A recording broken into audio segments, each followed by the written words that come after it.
Ever feel like there's just not enough time in the day? Like you're constantly wishing for a few more hours? You know that feeling, right? It's a universal struggle, and it's something that people have been grappling with for centuries. Okay, so let me guess, even back in the days of gladiators and chariots, folks were complaining about not having enough time to get things done. Exactly. And one of the most insightful voices on this topic comes from ancient Rome, believe it or not. Oh, this is going to be good. Yeah. All right, hit me with it. Who from ancient Rome had wisdom to share about time management? His name was Seneca, a Roman philosopher who had some surprisingly modern takes on this whole idea of time. Seneca. Okay, I got to be honest, that name doesn't exactly ring a bell. Give me the lowdown. Who was this guy? Well, imagine being an advisor to Emperor Nero, talk about a high-pressure gig. Wait a minute, we're talking about ancient Rome, gladiators, political intrigue. That's a recipe for stress, not exactly a recipe for mindfulness and meditation. You're telling me this guy found time to philosophize with all that going on? He did, and that's part of what makes his work so compelling. He was living in a world that many of us would find unimaginable, dealing with pressures and anxieties that were, in some ways, not so different from our own. So he wasn't just talking the talk, he was walking the walk. And he chose to write about time. You've given us excerpts from something called On the Shortness of Life.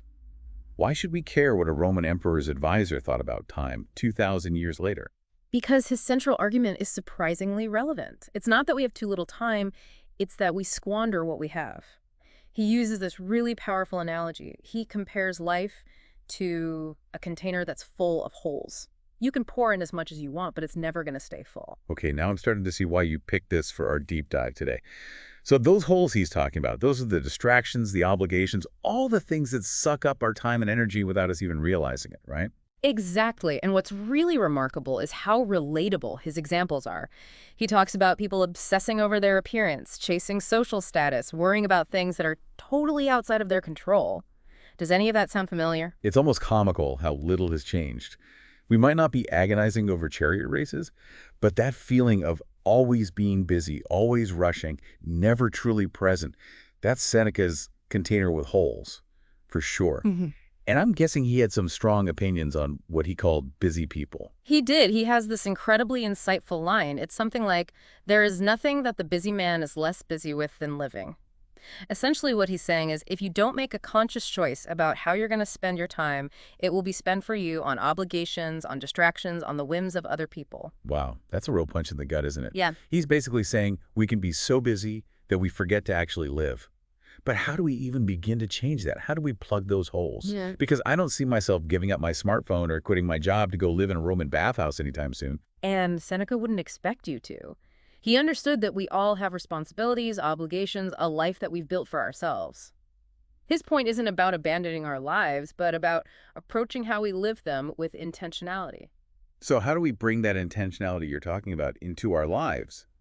How do we actually do that? Well, that's where Seneca's Stoic philosophy comes in. Okay, hold up. Stoicism. That can sound a little intimidating, you know? Like, but you need a degree in philosophy to even understand. And that's a really common misconception. But Seneca's Stoicism, it's surprisingly accessible. All right, I'm listening. Give us the Stoicism crash course, Seneca style. Okay, so at its core, Stoicism is about focusing on what you can control, your thoughts, your reactions, your choices, and accepting what you can't. It's about finding inner peace and resilience in a world that often feels chaotic and unpredictable. Okay, yeah, I can see how that would be relevant to our time management struggles. We can't magically create more hours in the day, but we can choose how we respond to all the demands on our time. Exactly. And Seneca believed that by living virtuously, and by that he meant living in accordance with reason and nature, we could free ourselves from the anxieties and distractions that keep us from living fully in the present moment. So it's not about being a goody two-shoes, but about making choices that are aligned with our values and our understanding of what truly matters. Precisely. And here's where things get really interesting. Seneca suggests that we can actually expand our experience of time. Not by adding more hours to our days, but by shifting our perspective. Wait, what? How do we do that? Because if there's a secret to time travel, I'm all ears. No time machine required. But Seneca's suggestion is pretty mind-blowing nonetheless. He believes that we can tap into a sense of timelessness by connecting with the great thinkers of the past. Okay, now you're just messing with me. Yeah. You're saying that reading a book by some ancient Roman philosopher is going to make me feel like I have more time? Hear me out. It's not about literally gaining more hours, but about expanding your perspective, connecting with something larger than yourself. Imagine having a conversation with Seneca himself, picking his brain about his life, his struggles, his insights. Obviously, we can't actually do that. But by immersing ourselves in his writings, we engage in a dialogue that transcends time. I see what you're getting at. It's like when you get lost in a good book and suddenly hours have passed without you even noticing. You're so engrossed in the story, the ideas, the world that the author has created that your own worries and anxieties just kind of fade into the background. Exactly. And for Seneca, that's a key part of living a meaningful life, stepping outside the confines of our immediate concerns and connecting with something timeless and enduring. It's about recognizing that our lives are but a small part of a much larger tapestry, a tapestry woven from the experiences and insights of countless individuals across history.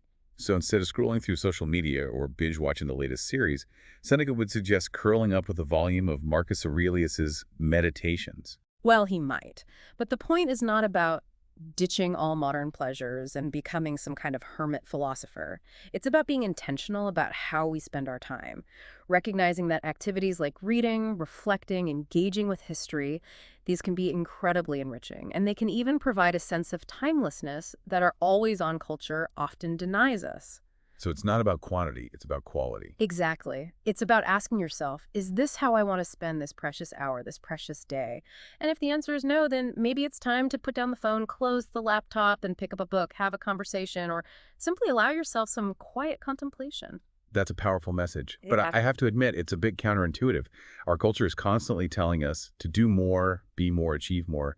It's hard to escape that feeling that we should always be on, always be productive. It is, and Seneca recognized that even in his own time. He lived in a world that was obsessed with power, ambition, material wealth, and yet he still championed the importance of slowing down, of appreciating the present moment, of connecting with something larger than ourselves. So how do we even begin to shift our mindset? Because it's easy to say, oh, I should read more philosophy. But actually doing it, making it a habit, that's another story. You're absolutely right. It's not about making these drastic changes overnight. It's about taking small steps, one day at a time. Maybe it's starting your day with 5 minutes of reflection instead of immediately checking your phone. Or maybe it's carving out an hour each week to visit a museum, explore a new park, or simply sit in nature and observe the world around you. It's about being present in our own lives, Yeah, not just rushing from one obligation to the next. precisely. And remember, even Seneca, with all his Stoic wisdom, didn't advocate for a life devoid of pleasure or enjoyment. He understood that we're human beings, not robots. But he believed that true joy comes not from chasing fleeting pleasures, but from aligning our actions with our values, living in accordance with nature. So it's about finding that balance between embracing the present moment and working towards our goals, between enjoying life's pleasures and cultivating inner peace. Exactly, and recognizing that those things are not mutually exclusive. In fact, they can complement and enrich each other. So we've talked about plugging those holes in our lives, being more intentional about how we spend our time, and even expanding our experience of time by connecting with the great thinkers of the past. But there's one big question that's still looming. What about death? Seneca talks about it a lot, and not exactly in a cheery, let's have a picnic in the cemetery kind of way. You're right, death is a recurring theme in Seneca's work. And it's easy to see why that might seem a bit morbid, even depressing. But for Seneca, death wasn't something to be feared. In fact, he believed that a constant awareness of our mortality could actually help us live more fully in the present. Okay, I'm listening. How does contemplating my own demise make me appreciate life more? Because honestly, it usually just makes me want to eat a whole tub of ice cream and call my mom. Think about it this way: when we're constantly focused on the future, on all the things we want to accomplish or experience, we tend to take the present for granted. We tell ourselves, I'll be happy when I get that promotion, or I'll relax when I finally go on that vacation. But what if that promotion never comes? What if that vacation gets canceled? Seneca's urging us to consider, what if today was our last day? Okay, that got real fast. It's about shifting our perspective. Imagine for a moment that you knew today was your last day on Earth. How would you spend it? Would you be glued to your phone, stressing about work deadlines, or would you be savoring every moment, spending time with loved ones, expressing your gratitude for all that life has given you? I think I see where you're going with this. It's about recognizing the preciousness of each moment, the fleeting nature of time, and the importance of living without regrets. Exactly, and it's not about becoming obsessed with death, but about letting it inform how we live.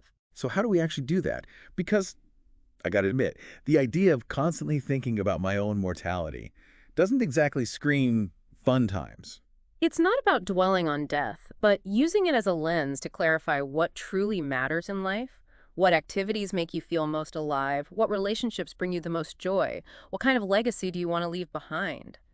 These are questions that we might avoid in our day-to-day lives, but contemplating our mortality can bring them into sharp focus.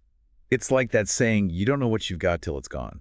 Except in this case, we're talking about time, not material possessions. Precisely. We often wait until it's too late to pursue our passions, to mend broken relationships, to express our gratitude for the people we love. Seneca's urging us to live each day as if it were a gift, because in a sense it is. That's a beautiful thought, but I have to admit, it's a bit easier said than done. Our culture is so focused on youth and longevity that it's hard to embrace the idea that our time is limited. It is. But Seneca reminds us that it's not about living longer, it's about living well. And living well means being present, being intentional, and not wasting our precious time on pursuits that ultimately leave us feeling empty or unfulfilled. He keeps coming back to that word waste. It's like he sees time as this valuable resource that we're just carelessly squandering. That's a great observation. Think about it. We wouldn't carelessly throw away money or food, yet we often treat our time with far less respect. We scroll through social media for hours, binge watch shows we don't even enjoy, and fill our days with obligations that drain our energy and leave us feeling depleted. Seneca challenges us to be more mindful of how we spend our time, to invest it wisely, and to prioritize activities that align with our values. So instead of being slaves to our to-do lists and our social media feeds, we should be treating our time as a precious commodity, something to be cherished and used intentionally. Exactly. And it's not about becoming hyperproductive or squeezing every last drop out of every minute. It's about making conscious choices about how we spend our days, about saying yes to the things that light us up and no to the things that drain us. So how can we apply this to our own lives, right here, right now? What's one concrete step that our listeners can take today to start living more intentionally, to start plugging those holes in their lives, as Seneca puts it? One powerful practice is to simply start noticing. Pay attention to how you spend your time, to the activities that energize you, and the ones that leave you feeling depleted. What are you doing when you feel most alive, most engaged, most fulfilled? Once you start paying attention, you might be surprised by what you discover. That's a great point. It's not about judging ourselves for how we've spent our time in the past, but about becoming more aware of our choices in the present moment. Exactly. And once you start noticing, you can start making small adjustments.